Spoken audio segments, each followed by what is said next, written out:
আল্লাহর সঙ্গে সম্পর্ক হলে কি হতে পারে দেখেন। নতুন ঘরে দুপুরবেলা বিয়ে করেছেন, বাসর রাত হয়নি, ঘরে স্ত্রী, যুদ্ধের ডাক এসেছে, যুদ্ধের ডাক এসেছে, উনি ঘরের মধ্যে ঢুকলেন না, শুধুমাত্র দরজায় কড়া নেড়ে বললেন, শিকলটা বাইরে দিয়ে লাগায় দিয়েছি, ভিতরে ঢুকলে সময় নষ্ট হবে, আমি নাকের মধ্যে জান্নাতের ঘ্রাণ পাচ্ছি, আল্লাহ আমাকে জান্নাতের ঘ্রাণ ঢুকিয়ে দিয়েছেন, আমার জন্য দোয়া করো আমার স্ত্রী, আল্লাহ যেন আমাকে জান্নাতের মেহমান বানান। স্ত্রী কয়, এমন স্বামী গ্রহণ করলাম, চিনলাম না, দেখলাম না, শুনলামও না, একটু আসুন না ভিতরে, প্রেম নিবেদন করব না, একটা বার শুধু দেখবো আপনি আমার স্বামী, কিয়ামতের দিন যেন আমি আপনাকে স্বামী হিসেবে চিনতে পারি, এই জন্য আমি চিনব, দেখব। সঙ্গে সঙ্গে ওই আল্লাহর গোলাম, আল্লাহ প্রেমিক সাহাবী আব্দুল্লাহ বিন রাওহা বলছেন, ও আমার স্ত্রী, এমনটা নিয়ত তোমার যদি হয়ে থাকে, তোমার সঙ্গে আমার সঙ্গে পরিচয় করে দেবার দায়িত্ব কিয়ামতের দিন আমার আল্লাহ নিজে নিয়ে নিবেন। চললাম।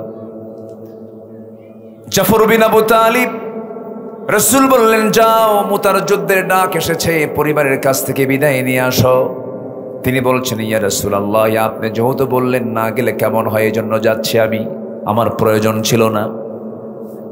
চললেন তিনি, দরজায় নক করলেন, দরজা খুলে গেল। দরজা খোলার সঙ্গে সঙ্গেই মুস্কি একখানা হাসি মেরে সন্তান দুইটা দুই উরুতে রেখে সন্তানদেরকে আদর করে স্নেহ দিয়ে চুমু দিয়ে কথোপকথন করছিলেন।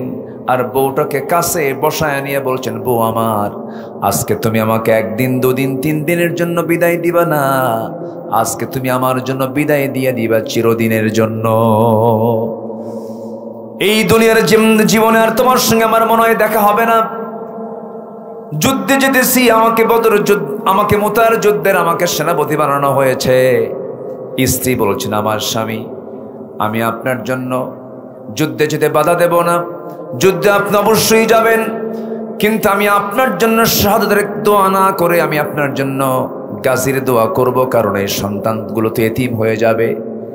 এবার সেই সাহাবী জাফর বিন আবু তালিব করলেন কি, খেপে গেলেন, রেগে গেলেন, তরবারি কসমুক্ত করে স্ত্রীর হাতটা শক্ত করে ধরে স্ত্রীর হাতে তরবারির উল্টা দিক দিয়ে একটা আঘাত করলেন। আর বললেন, স্ত্রী আমার, আঘাত যে করলাম, হাত কাটছে নাকি না কাটে নাই, কেন কাটলো না, উল্টা দিক দিয়ে মেরেছেন।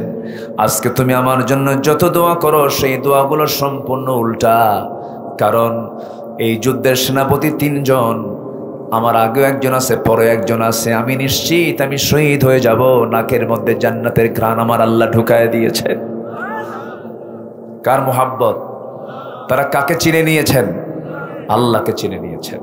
মায়া, দয়া, মোহাব্বত সবকিছুর ঊর্ধ্বে ছিল কার মোহাব্বত?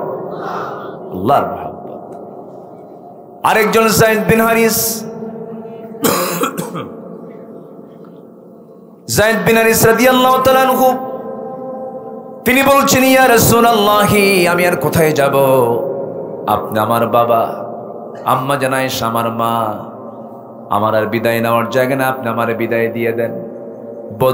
মুতার যুদ্ধের ময়দানে সোজা রওনা দিয়ে দিলেন। যুদ্ধে 3 জন সাহাবী শাহাদাত বরণ করলেন।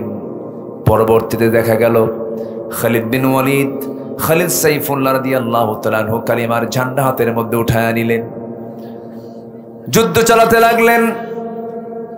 যুদ্ধ করতে করতে এক পর্যায়ে দেখা গেল খালিদ বিন ওয়ালিদ তিনি একাই 8টা তরবারি ভেঙে চুরমার করলেন। মাত্র 3000 সৈন্য নিয়া 1 লক্ষ সৈন্যকে পরাজিত করে কালিমার পতাকা বিজয়ী বেশে উড্ডীন করে মদিনায় ফেরত আসলেন। জোরে কোন সুবহানাল্লাহ। কার মহব্বতে হয়েছে? আল্লাহর মহব্বতে হয়েছে। সম্মানিত ভাইয়েরা, আমি যা চাবো আল্লাহ তাই দেবেন আমাকে, দেবেন না কেন? দেওয়ার জন্যই তো আমার আল্লাহ আছেন, আর নেওয়ার জন্য আমরা আছি। আমাদের দেওয়ার মতো কোনো ক্ষমতা আছে? আমরা নেব, আমরা নেওয়া, আমার বান্দা, আর দেবেন আমাকে কে? আসতে দেবেন আমাকে কে? আল্লাহ হচ্ছেন দাতা। আল্লাহ কি দাতা, আর আমরা হলাম গ্রহিতা। আমরা কি বলেন তো? গ্রহিতা। কিন্তু বান্দা যদি দাতা সাজে, দেখেন না, আমরা বাংলাদেশের মানুষের হায়াত বাড়াইয়া দিয়েছি। বললো না মাঝখানে, বললো না? শোনেন না আপনারা? শোনেন নাই? হায়াত নাকি প্রধানমন্ত্রী বাড়াইছিল। ওনার হায়াত এখন কই? উনি এখন কোন হায়াত নিয়ে আছেন? কোথায় আছেন উনি? খুব বেড়েছিল, অনেক কিছু করেছিল। আল্লামা সাইদির মতো মানুষকে পয়জনিং করে হত্যা করেছিল। আল্লাহ ছাড়ে? আল্লাহ ছাড়ে? আল্লাহ সহজে ধরেন না, ধরলে একদম সাইজ করেন, ঠিক কিনা? একদম শেষ করে দিয়েছে।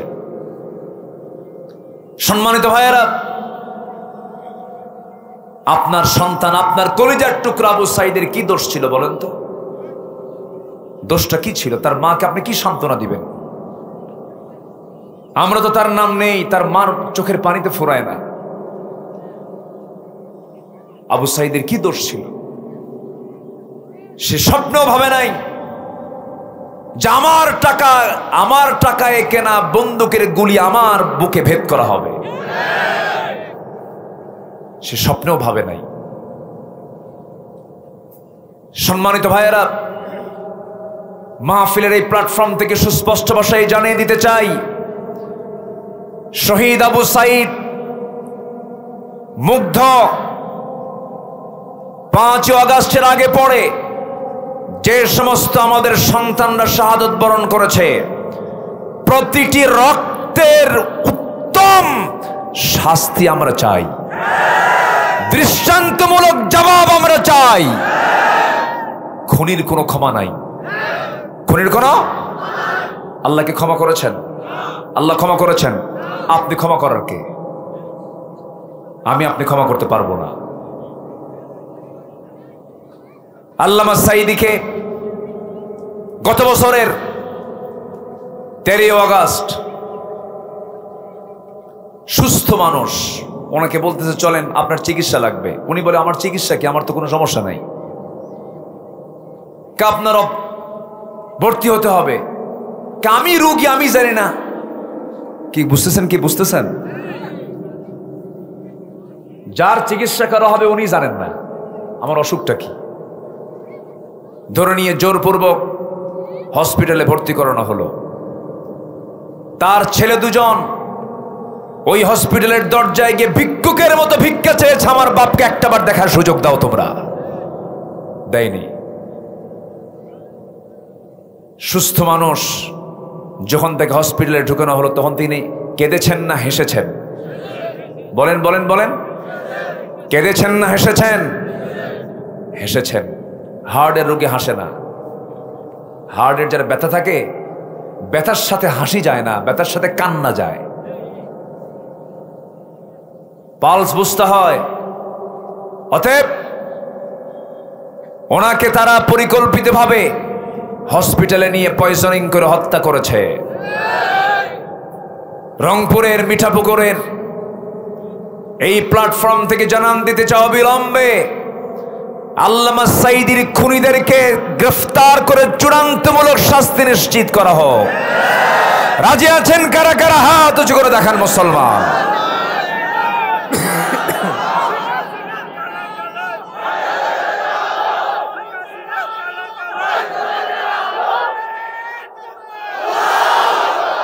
আল্লাহ কবুল করুন, জোরে বলে আমিন। সম্মানিত ভাইয়েরা, সম্মানিত বন্ধুগণ, আল্লাহ কি দোয়া কবুল করেন না? আসতে বলে, দোয়া কবুল করেন না? আল্লাহ দোয়া কবুল করতে যদি বিলম্ব হয়, ভাববেন একটু আস্তে আস্তে আস্তে দিচ্ছেন আল্লাহ। তৎক্ষণাৎ পেলে তো পেয়ে গেলেন, আর যদি দুনিয়াতে পাচ্ছেনই না, তখন ভাবতে হবে আল্লাহ আপনার জন্য আখিরাতে বড় কিছু রেখে দিয়েছেন। হতাশার কোনো কারণ নেই। তো আমরা দুনিয়াতে একটু ঘুরতে এসেছি, আমরা আবার নিজের বাড়িতে ফিরে গিয়ে জান্নাতের খাবার আবার খাবো। আস্তে কয়, জোরে বলি ইনশাআল্লাহ। আমাদের বাড়ি কোথায়? ঠান্ডা লাগছে হঠাৎ করে, বুকে কফ জমেছে, ঠান্ডা গরম, বিভিন্ন জায়গার বিভিন্ন পানি। আল্লাহ তো আমাদের রিজিকে রাখছে 30 বাড়ির 30 হাড়ির রান্না। সম্মানিত ভাইয়েরা, একটু বসুন। তো আল্লাহ পাক যদি আমাকে ইহু দুনিয়াতে না দেন, আমাকে আখিরাতে দিবেন। দিবেন না? দিবেন না? দিবেন না? জোরে বলি ইনশাআল্লাহ। তাহলে আমাদের বাপের ভিটা কোথায়? ভিটা পুকুর না কি কইলো? ভিটা পুকুর। আমাদের বাপের ভিটা কোথায়? জান্নাত। আমাদের এই দেহ গড়া জাহান্নামের খাদ্য দিয়ে না জান্নাতের খাদ্য দিয়া? জান্নাতের খাবার দিয়ে আমাদের এই দেহ গড়া। কম সম ব্যাপার না কিন্তু। আমাদের এই বডি জান্নাতি বডি, জোরে বলি ইনশাআল্লাহ। কিন্তু বিড়ি খায় শীতকে বানায় ফেলে। কি ঠিক আছে? রাগ করতেছেন নাকি আপনারা? জান্নাতি বডির মধ্যে কি ঢুকায়? বিড়ি ঢুকায়। এটা হলো, বলেন তো, বডিটা হলো জান্নাতের, সেখানে বিড়ি খাচ্ছেন, মদ খাচ্ছেন কেন? না, আমরা জান্নাতের খাবারই খাবো। জোরে বলি ইনশাআল্লাহ। দুধ জান্নাতি খাবার। দুধ কি খাবার বলেন? জান্নাতি খাবার। আঙ্গুর থাকবে, মাছের কলিজা থাকবে। দুনিয়াতে যে খাবারগুলো খাই, এটা দিয়ে জান্নাতের খাবার কোনো তুলনাই হবে না। জান্নাতের যে খাবার খাবে মানুষ একবার, সে কোনোদিন বুড়া হবে না। দুনিয়ার খাবার খেলে বুড়া হয় না, আজ থেকে বুড়া হয় না, কিন্তু জান্নাতের খাবার খেলে কোনো বুড়া হবে না। সেই জান্নাতের খাবার খাবো না ইনশাআল্লাহ? জি, জোরে বলি ইনশাআল্লাহ। বিড়ির ধারে পাশে যাব না, নেশার ধারে পাশে যাব না, জোরে বলি ইনশাআল্লাহ। কিছুক্ষণের মধ্যে একটা আজানের আওয়াজ আমাদের কানে আসবে, ভয়ের কোনো কারণ নাই। আমরা এই এলাকার সবচাইতে বড় বৃহৎ জামাত আমরা এখানে আদায় করব। তাহলে এখন আর কোনো টেনশন আছে? বাস, পাশে পুকুর না, ওটা পুকুরও আছে, কোনো সমস্যা নাই। একটা লোক উঠবেন না, কেউ ভাববেন না যে নামাজ হবে না। নামাজ হবে, নামাজটা হবে। আমরা একটু যে সময় পড়া হয় তার চেয়ে 10, 15, 20, 25 মিনিট একটু পরে পড়ি কিনা। এটা নিয়ে ফতুয়া দিবেন নাকি আবার কেউ? মুরব্বী হাসে, ফতুয়া দিবেন না তো কেউ? আমার দেশে কিছু ফতুয়া সন্ত্রাসী আছে না নাই বলেন তো? আমি যদি এখন নামাজের জন্য যদি সময় ছেড়ে দেই, এই মাহফিল কি আর সাজানো যাবে? আর সাজবে না, ভেঙে যাবে। কিন্তু এই জন্য সব দিক খেয়াল করে আমি পারস্পরিক সিদ্ধান্তের আলোকে এই সিদ্ধান্তে উপনীত হয়েছি। সবাইকে একমত? জোরে বলি ইনশাআল্লাহ। বসুন এখন। তাহলে আমাদের দোয়া কবুল করবেন কে? আসতে বলবেন না কে? আমি চাইবো দোয়া কবুল হবেই। কে করবেন? আল্লাহ। কিন্তু দোয়া কবুল হয় না কেন? এরকম মাঝে মাঝে হয় কিনা বলেন? আল্লাহ এত চাচ্ছি, দোয়া কবুল হচ্ছে না কেন? দোয়া কবুল না হওয়ার পেছনে 10টা কারণ আছে। আজকে আমার আলোচনার সাবজেক্ট হচ্ছে দোয়া কেন কবুল হবে না ভাই? যা বলবো তাই হয়ে যাবে। আমি কার? আসতে বলবেন, আমি কার? আল্লাহ।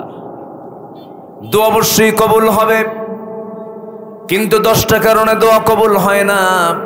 নাম্বার 1 হলো, যার মধ্যে মুনাফিকি থাকবে তার দোয়া কবুল হবে না। মুনাফিক বুঝি রংপুর জেলায় খুঁজে খুঁজে একটা মুনাফিকও খুঁজে পাওয়া যাবে না।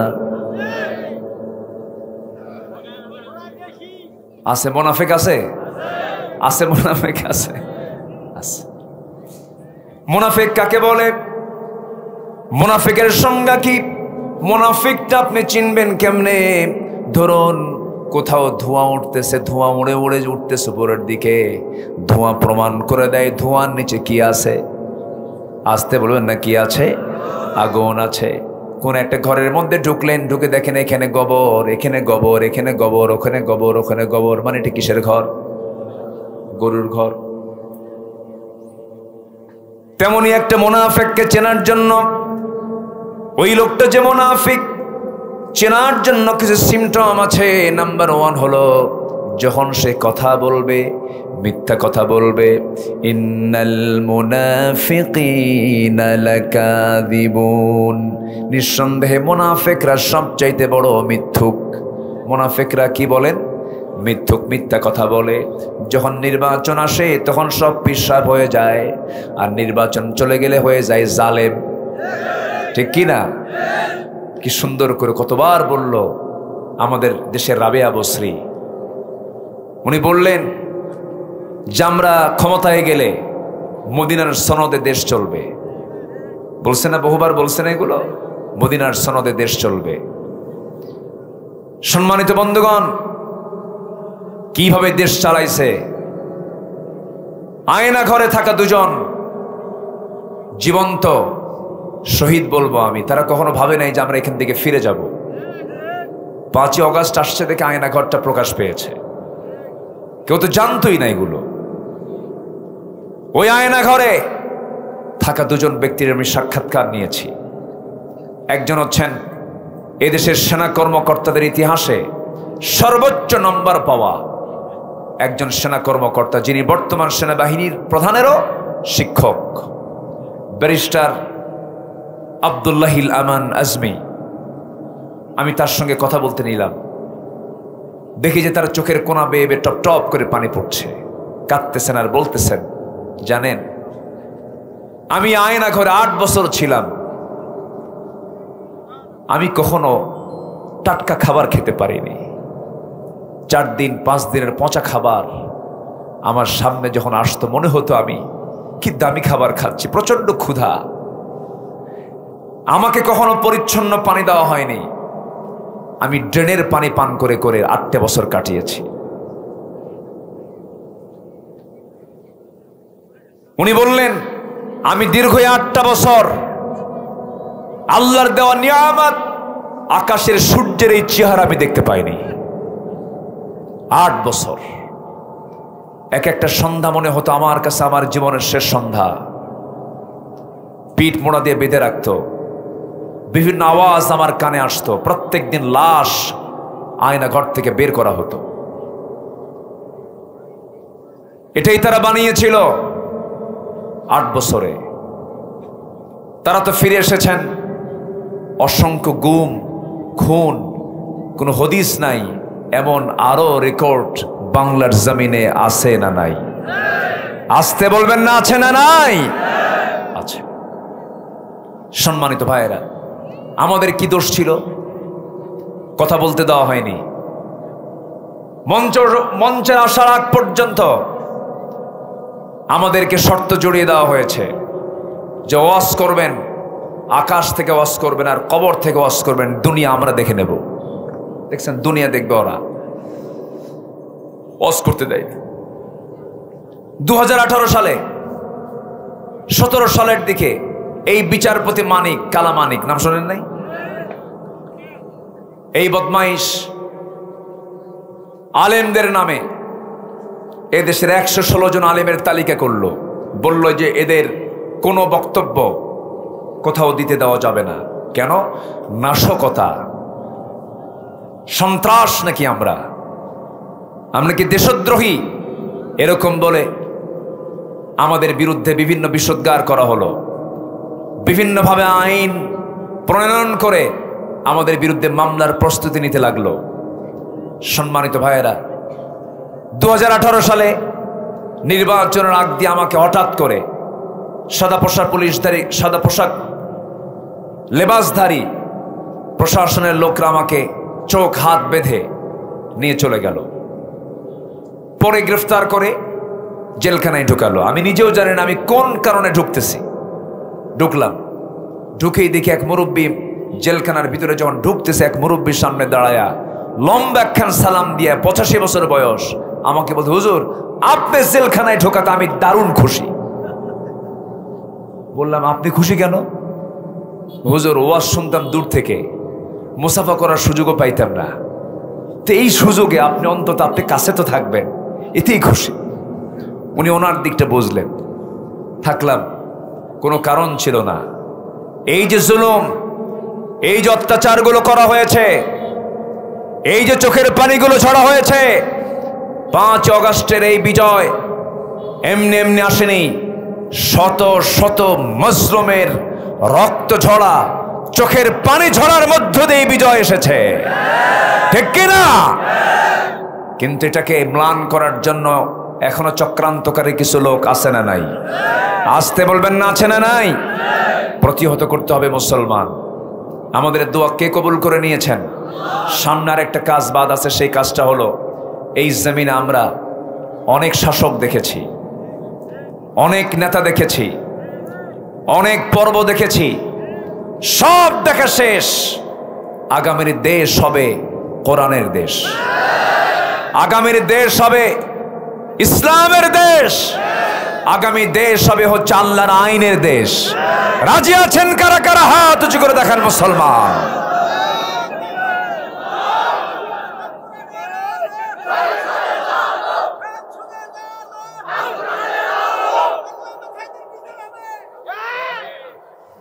আল্লাহ কবুল করুন, জোরে বলি আমিন, আরো জোরে আমিন। কষ্ট পাচ্ছেন? আলোচনা চালাই, জোরে বলি ইনশাআল্লাহ। জি, ইবাদত কবুল হবে, দোয়া কবুল হবে, কিন্তু 10টা অপরাধ নিজের জীবন থেকে মুছে ফেলতে হবে। 1 নাম্বার বলেছি, কি বলেন তো? বলেন বলেন বলেন। মুনাফিকি। সাবজেক্ট নিয়ে যেতে হবে তো। অনেক ওয়াজ আছে, ওয়াজ করে, বক্তা নিজেও কান্দে, শ্রোতাও কান্দে, পরে যখন বলা হয় বুঝলেন কি, কানলাম তো ঠিকই, বুঝি নাই কিছু। এরকম আছে না নাই বলেন তো? আছে। ওই মহিলার মতো এক মেয়ে 8 বছর বয়স কাঁদতেছে, তো মেয়ের কান্না দেখে মা এসে বলে, মা তুমি কান্দো কেন? আরও কান্দে। তো মেয়ের কান্না দেখে মাও কান্দে। মেয়ের এরকম করে কান্দে না? কান্দে। তো মা মেয়ের কান্না এটা দেখে আশেপাশের যত প্রতিবেশী আসছে ওরা সবাই এসে এই 2 জনের কান্না দেখে সবাই কাঁদতেছে, কিন্তু কান্নার বিষয়বস্তু কেউ জানে না। কান্না একসট হয়ে গেল। এরপরে বলা হলো, আচ্ছা মা, আমরা যে সবাই মিলে কান্নাকাটি করলাম, চোখের পানি ঝরালাম, তো মা আমরা কানলাম কেন, আর তুমি বা কেন কানলা, একটু বলো তো। এখন ওই 8 বছরের মেয়েটা বলছে, দেখো মা, আমার বয়স এখন 8 বছর, আমার বয়স যখন 18 বছর হবে, যখন তোমরা আমাকে দেখে শুনে বিয়ে দিবা, বিয়ে দেওয়ার পর যখন আমার ঔরস থেকে একটা বাচ্চা আসবে, সেই ছেলে সন্তানটার বয়স যখন 8 বছর হবে, হঠাৎ করে যদি সেই বাচ্চাটা মারা যায়, আমি থাকবো কেমন, এই জন্য আমি কান্দি। কি কথা কি বুঝতেছেন আপনি? সম্মানিত ভাইয়েরা, ইবাদত কবুল অবশ্যই হবে, দোয়া কবুল অবশ্যই হবে। 10টা অপরাধ থেকে আমাকে আপনাকে দূরে থাকতে হবে। নাম্বার 1 হচ্ছে মুনাফিকি রাখা যাবে না, মিথ্যা কথা বলা যাবে, ওজনে কম বেশি করা যাবে, বেহুদা মুখ থেকে কোনো কথা বের করা যাবে, ওয়াদা ভঙ্গ করা যাবে। এই সমস্ত বিষয়ে যার মধ্যে থেকে যাবে সেই হলো মুনাফিক। আর যার ভেতরে এই বিষয়গুলো থেকে যাবে না, সে হলো প্রকৃত মুমিন।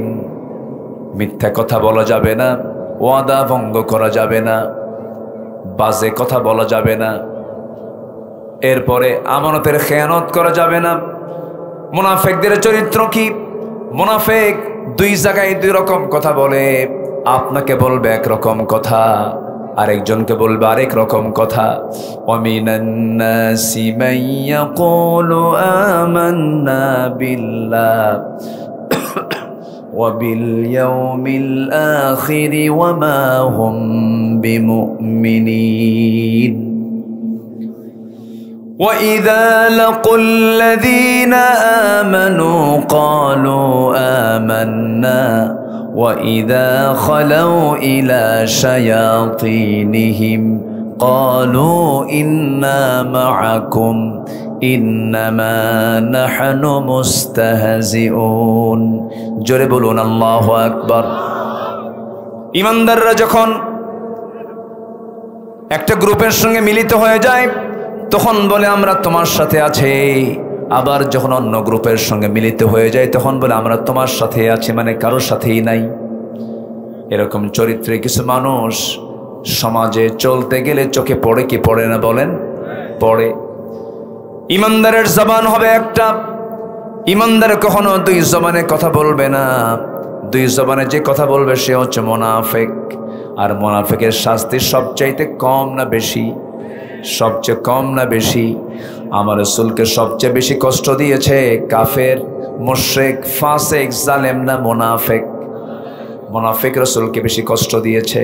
ইসলামের ক্ষতিও সবচেয়ে বেশি মুনাফিকরাই করে থাকে।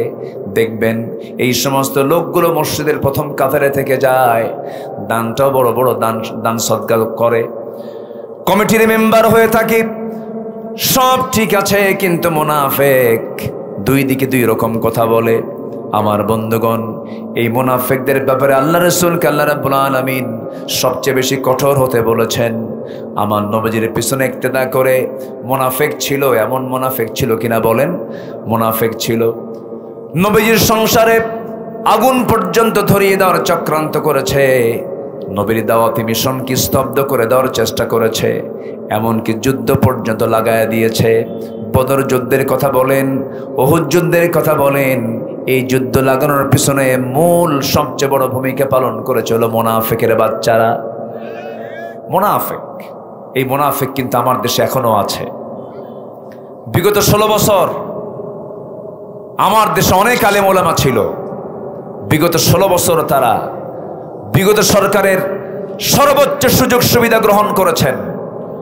গায়ে একটা আঁচড়ও লাগে নাই, একটা হামলা হয়নি, একটা মামলা হয়নি, বরঞ্চ সরকারি খরচে তারা হজ পর্যন্ত করেছেন। কি আমার কথা কি বোঝা যায়? আমার কথা বোঝা যায়? গণজাগরণ মঞ্চে গিয়ে যে সমস্ত টুপিওয়ালা দাড়িওয়ালা মোল্লারা বলেছিল আমি আমার জীবনের শ্রেষ্ঠ আমল আজকে করতে পেরেছি, তওবা করুন, নচেত জাতি জুতা পেটা করবে। ঠিক কিনা? জুতা পেটা করবে। বেশি মাতব্বরি দেখাবেন না। এই অর্জন এমনি এমনি আসে নাই। ওই যে কি বলে ছাত্র বৈষম্যের নেতা না, নাহিদ ইসলাম না, আরেকজন আছে হাসানাত আব্দুল্লাহ এবং সার্জিস, এই দুজন রংপুরে আসতে চেয়েছিল, এসেছিল অবশ্য। শুনেছি কোন দলের নেতারা নাকি বলেছিল তাকে আসতে দেওয়া হবে না, জুতা পেটা করতে হবে। মুনাফিকি করো, দুষ্টামি করো। বিগত 16 বছর বিগত সরকারকে অপকর্মের জন্য, দুষ্টামি করার জন্য, এই অন্যায় প্রপাগান্ডা করার জন্য প্রমোট জুগিয়েছে যে সমস্ত দল, ওদেরকেও মাথায় নিয়ে আসা দরকার। কথা বোঝা যায়? কথা বোঝা যায়? মন্ত্রিত্ব নিয়েছেন তৎকালীন সরকারের, ক্ষমতার অংশীদার ছিলেন, এখন বড় বড় চোরের মায়ের বড় গলা, বড় বড় কথা বলেন। সামনের দিন হবে কোরআনের দিন, জোরে বলে ইনশাআল্লাহ। কোন দালাল আমরা দেখতে চাই না, আমরা কারো দালাল হতে চাই না, আমরা কার গোলাম হতে চাই? আল্লাহর গোলাম হতে চাই। কতগুলোকে বুঝতেছেন তো? বুঝে নেন। সম্মানিত ভাইয়েরা, 1 নম্বর হলো মুনাফিকি, নাম্বার 2 হলো নামাজে গাফলতি। আমার বুকটা ফেটে যায় জানেন? বুকটা ফাটে কেন? 18 কোটি মুসলমান যে দেশে, মসজিদে মুসল্লি নাই জানেন? ফজরের সময় মুসল্লি খুঁজে পাওয়া যায় না। মাত্র 5% মুসলমান নামাজ পড়ে, আর বাকি 95% মুসলমান চিন্তা করতেছে যে আমি অমুক পীরের মুরিদ হইয়া ঠ্যাং ধইরা জান্নাত পার হয়ে জাহান্নামে যাব। যা আছে না নাই? আছে। একটা কথা বলে দেই, সবাই কান পেতে শোনেন, আমাদের দায়িত্ব এটা। কোন গ্রাম কি মাতব্বর ছাড়া আছে? আসতে কয়। কোন গ্রাম কি মাতব্বর ছাড়া আছে? কোন গ্রাম কি মসজিদ ছাড়া আছে? বিশেষ করে আমার দেশে নাই। হ্যাঁ, এসেই তো। তাহলে আমার দেশে প্রত্যেকটি গ্রামে মাতব্বর আছে, প্রত্যেকটা গ্রামে মসজিদ আছে, মসজিদ কমিটি আছে। যারা এখানে এসেছেন যুবকরা, বিশেষ করে এই যুবকরা তোমরা শোনো, তুমি যদি তোমার গ্রামের কোনো মাতব্বরকে বেনামাজি দেখো আর বিড়ি খাওয়া দেখো, বেনামাজি চরিত্রহীন মাতব্বর যদি হয়, ঘাড় ধাক্কা দিয়ে মাতব্বরে ছুটায় দিবা। কথা ক্লিয়ার? কমিটির ভিতরে, মসজিদ কমিটির ভিতরে যদি বেনামাজি থাকে, সুদখোর থাকে, বদমাইশ থাকে, আস্তে করে ঘাড় ধাক্কা দিয়ে কমিটি থেকে বের করে নামাজি কমিটি তৈরি করবা। গ্রামের মাতব্বর হবে নামাজি না বেনামাজি? নামাজি না বেনামাজি? তোমার গ্রাম তুমি সাজায় নাও, তোমার সমাজ তুমি সাজিয়ে নাও, তোমার গ্রাম তুমি সাজিয়ে নাও। 64,000 গ্রামের মসজিদগুলো যদি মুসল্লি দিয়ে ভরে যায়, ফজর নামাজ, এশার নামাজ, গ্রামের মধ্যে যদি সকল মাদক থেকে যদি যুবকরা যদি দূরে থাকতে পারে, নোংরা অসামাজিক কাজ যদি বন্ধ হয়ে যায় প্রত্যেক গ্রাম থেকে, আগামীর দিন হবে বাংলার জমিনে ইসলামের দিন। তোমাকে এগিয়ে আসতে হবে। যুবকরা রাগ করতেছো নাকি? কাজ করতে হবে। আল্লাহ তুমি যুবকদেরকে কাজ করার তৌফিক দিয়ে দাও। জোরে বলি আল্লাহুম্মা আমিন। আরো জোরে আল্লাহুম্মা আমিন। সম্মানিত ভাইয়েরা, নামাজে অলসতা হলেই, নামাজ বাদ দিলেই সেই লোকের দোয়া কবুল করবেন না কে? আজ দোয়া কবুল করবেন না কে? দোয়া কবুলের শর্তই হলো আল্লাহর কাছে চাইতে হবে নামাজ বাদ দিয়া না নামাজ সহ। কি বলেন বলেন বলেন? নামাজ। তাহলে এই দেশের 95% লোকের দোয়া কবুল হওয়ার কোনো কারণ, মানে দোয়া কবুল হবে কেন? আল্লাহ কেন করবেন? ঠেকা পড়ছে নাকি আল্লাহ? আল্লাহর কাছে চাই না, নামাজই পড়ে না, আল্লাহ দোয়া কবুল করবেন কেন? সবাই কি নামাজ পড়তে রাজি আছেন? কয় ওয়াক্ত নামাজ? আসতে বলেন কয় ওয়াক্ত নামাজ?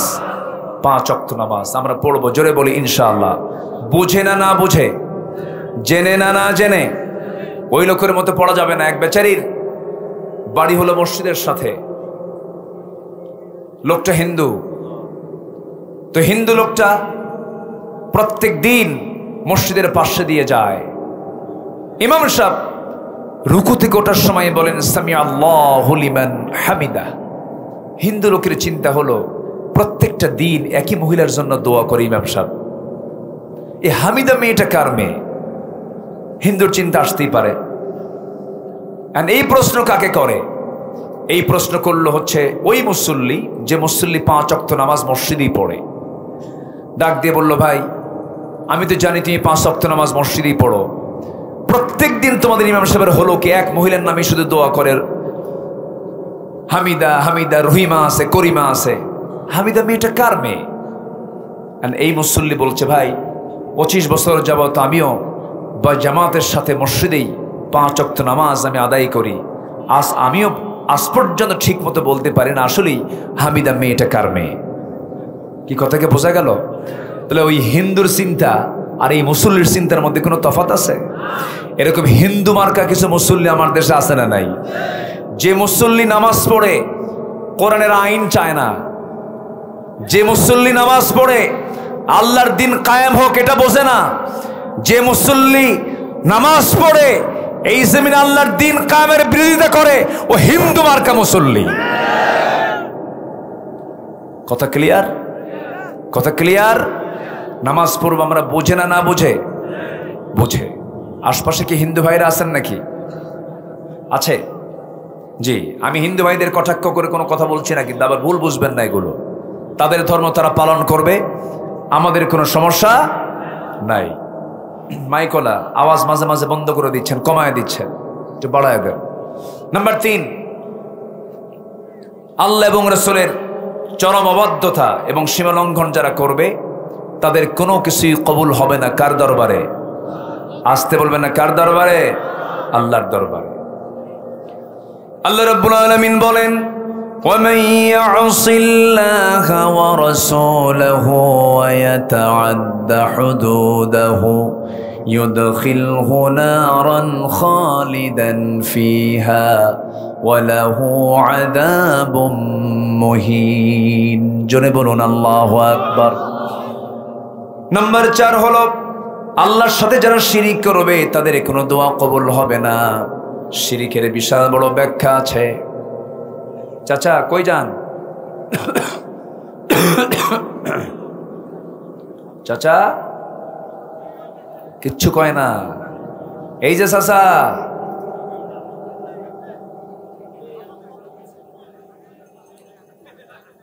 কি বললো? ও আচ্ছা, বলতেছে চাচা পালায় না, হাসিনা পালাইছে। দেখছেন কি ওয়াজটা দিয়ে গেল, যে ওয়াজ আমিও করতে পারিনি। না ঠিক আছে, জাতি বোকা নাই, যুবকরাও বোকা নাই। আমি ভাবছিলাম কি জানেন, আজকের ছাত্র সমাজ মনে হয় অটিস্টিক হয়ে গেছে, কারণ এরা মোবাইল ডিভাইসগুলো ব্যবহার করে করে মনে হয় এদের সবকিছু শেষ, এদের মধ্যে কোনো সারা শব্দ নাই, কোনো আওয়াজ নাই, গেমস টেমস খেইলা সবকিছু শেষ হয়ে গেছে। কিন্তু জাতে মাতাল তালে ঠিক, একদম জায়গা মতো গেছে, গণভবন ঘেরাও করে দখল করে ফেলেছে। জি, যুবকরা সব পারে। যুবকরা এখন শুধু কোরআনের সামনে আগায় যাও, দেশকে চেঞ্জ করে ফেলো, কোরআন দিয়ে সাজাও, সমাজ জান্নাতের টুকরা হয়ে যাবে। জোরে বলি সুবহানাল্লাহ। শিরিক করা যাবে না। শিরিকটা কি দেখেন, আমি কি করে খাবো, এর মধ্যে শিরিক আছে না নাই? আছে। খাওয়াবেন কে? আমি কি খেতে পারবো? আমাকে খাওয়াবেন কে? আল্লাহ। শনিবারে বাঁশ কাটা যাবে না, সকালবেলা বাকি দেওয়া যাবে না, মঙ্গলবারে বিয়ে হওয়া যাবে না, বৃষ্টির দিনে বিয়ে হলে সারা জীবন ওর চোখে পানি ফুরাবে না। দেখছেন ফতুয়ায় কি? ফতুয়ায় দাদি, ফতুয়ায় দাদি নানি, এগুলো সব দাদি নানির মুখ থেকে আমরা কল্প কাহিনী শুনেছি, সম্পূর্ণ ভিত্তিহীন। ট্রাকের পিছনে সেনা জুতা ঝুলায় রাখে, দেখছেন কিনা আমি জানি না, সেনা জুতা। একদিন আমি রহস্য উদ্ঘাটন করার জন্য একজনকে বললাম, এই ট্রাকের পিছনে সেনা জুতা কেন? হুজুর বুঝবেন না, বদনজর, বদনজর থেকে বাঁচার জন্য, বদনজর থেকে বাঁচার জন্য কি জুতা দিছে? সেনা জুতা। এগুলো হচ্ছে কুফুরি চিন্তা, শিরকি চিন্তা। এই সমস্ত চিন্তার সাথে ইসলামের কোনো সম্পর্ক।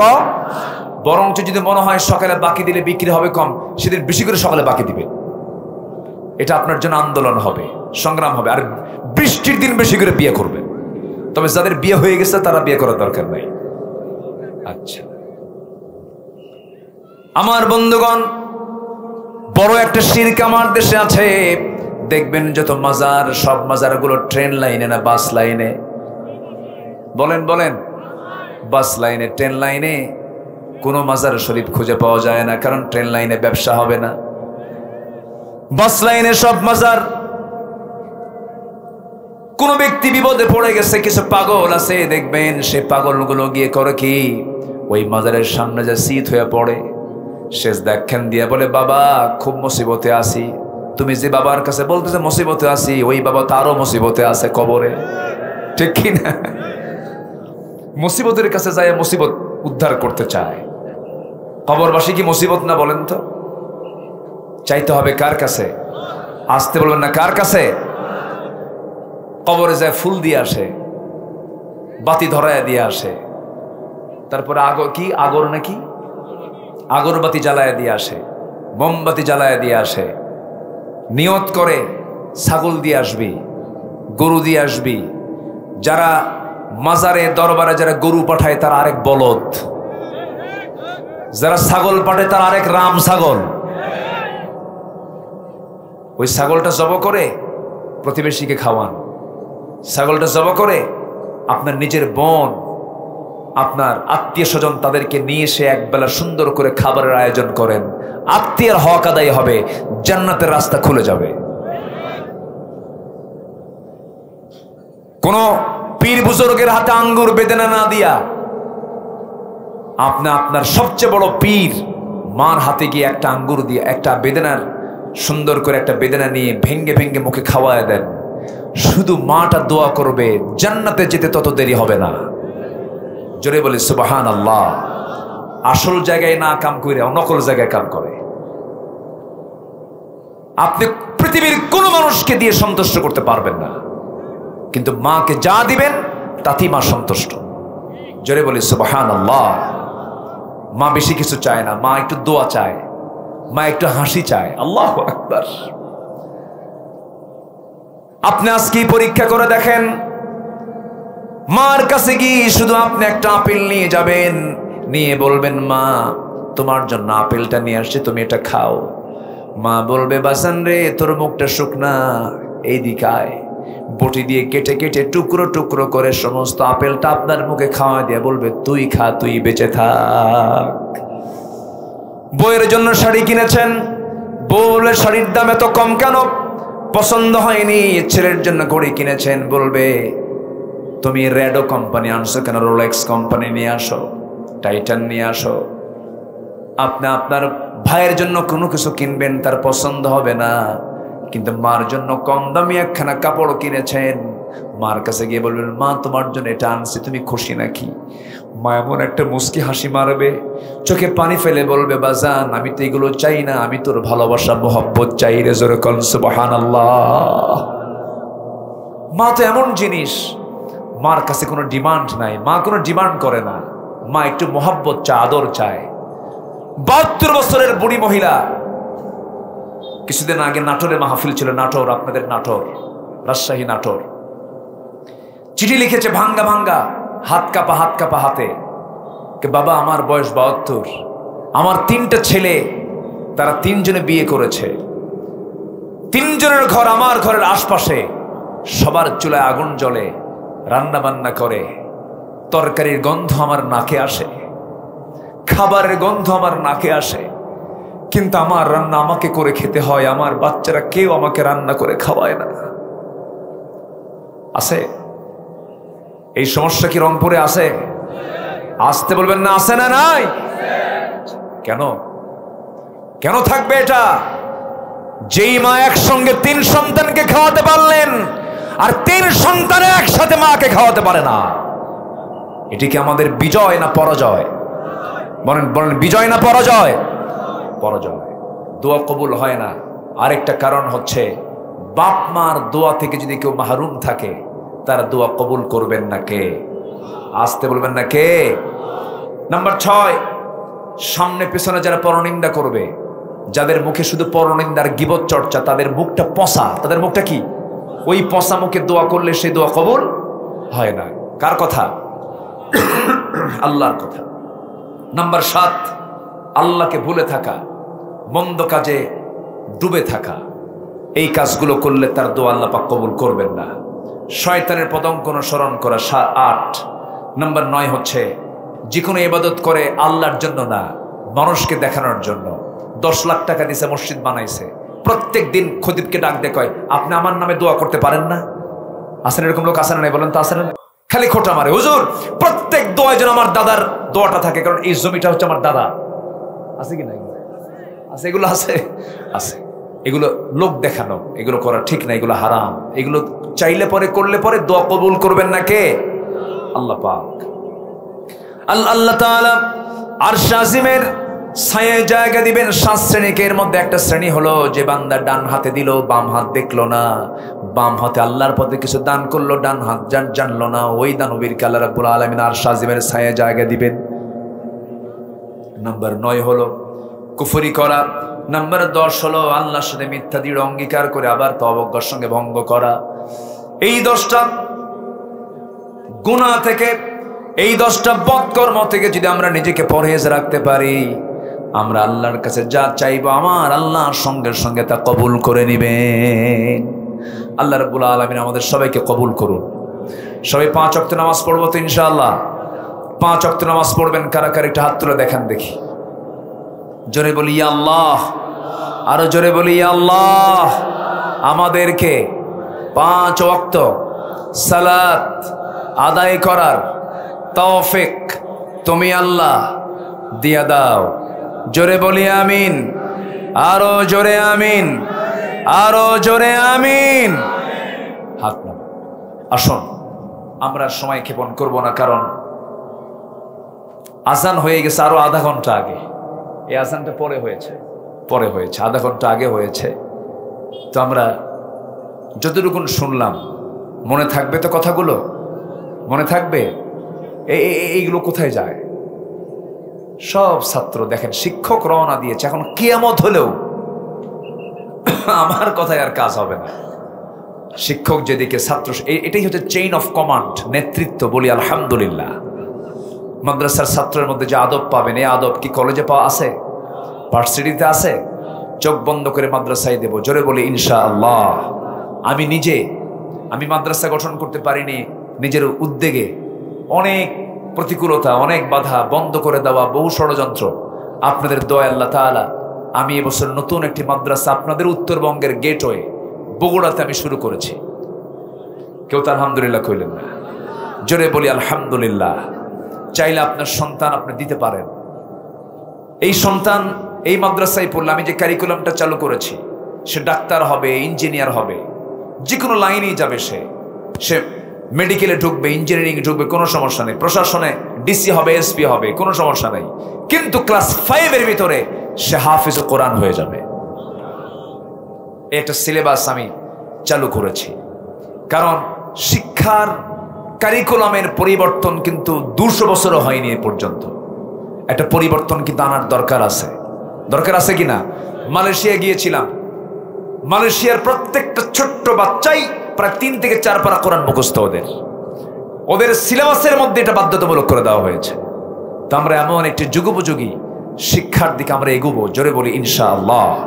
যদি কেউ দিতে চান, আপনার ছেলেকে যদি নিতে চান, যে আমি আমার ছেলেকে এরকম ক্লাস 5-এর ভিতরে সে হাফেজ হয়ে যাবে এবং অন্য পড়াও সে সমান তালে পড়বে, এরপরে আপনি যেদিকে যান, আপনি আর্মিতে দেন সমস্যা নাই, পুলিশে দেন সমস্যা নাই, কিন্তু ওই সন্তান হাফেজ হলে ও রডসোর ইঞ্জিনিয়ার হবে না।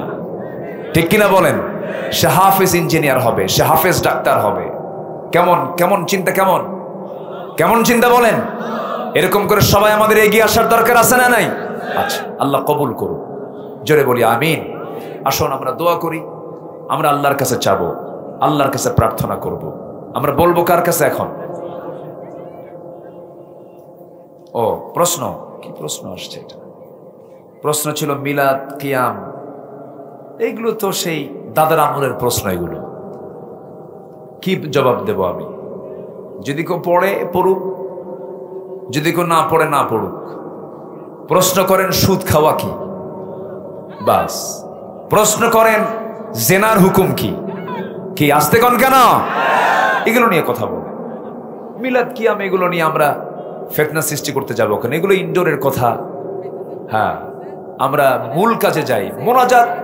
মোনাজাত ফজর নামাজের পরে আপনি ফরজ নামাজের পরে করেন বা না করেন, আমিন আসতে বলেন না বলেন, সমস্যা নেই।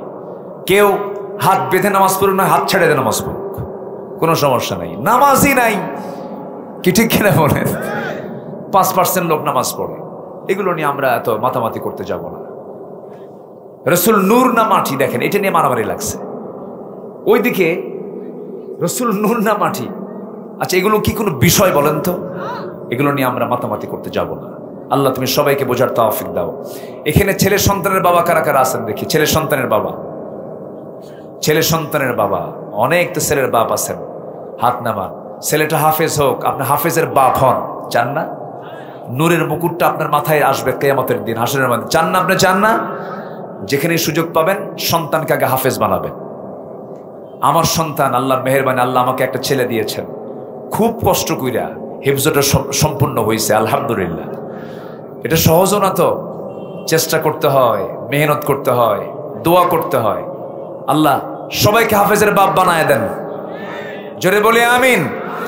কোরআন যদি 30 পারা কোরআন যদি সিনাই ঢোকে, ওর মধ্যে গোটা দুনিয়ার জ্ঞানী ঢুকবে। আমার এটা থিওরি। এটা যার মধ্যে কোরআন ঢোকে তার মধ্যে গোটা দুনিয়া ঢুকবে না?